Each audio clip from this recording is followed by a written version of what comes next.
आणि पावसाळा एकदा सुरू झाला की आपल्या सगळ्यांना वेध लागतात ते भटकंतीचे।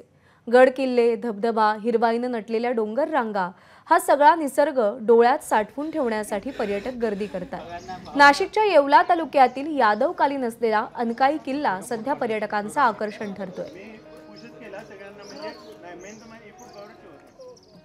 आपण आज आहोत नाशिकच्या येवला तालुक्यातील अनकाई या किल्ल्यावर। या किल्ल्याचं जे आहे ते निसर्ग सौंदर्य जे आहे ते अगदी खुलून गेलेलं आहे। संपूर्ण किल्ला जो आहे हा हिरवाईने नटलेला आहे। सर्व परिसरामध्ये धुक्याचं देखील मोठं साम्राज्य आहे।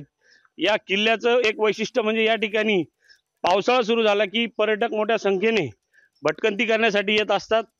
आपण बघू शकतो पर्यटकांची ही संख्या मुंबई, पुणे, नाशिक या ठिकाणावरून हे पर्यटक आलेले आहेत। हे किल्ल्याचं विलोभनीय दृश्य देखील आपण बघू शकतो। संपूर्ण किल्ल्यावर जे आहे ते धुके दाटलेले आहेत।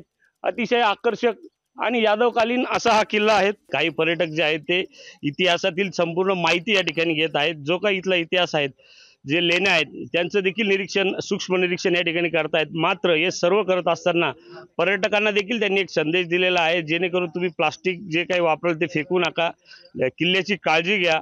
तसेच पुरातत्व विभागाने देखील या किल्ल्याकडे लक्ष देण्याची गरज येथील काही पर्यटकांनी व्यक्त करून दाखवलेली आहे। संदीप जेजुरकर, एबीपी माझा, अनकाई, नाशिक। एबीपी माझा, उघडा डोळे बघा नीट।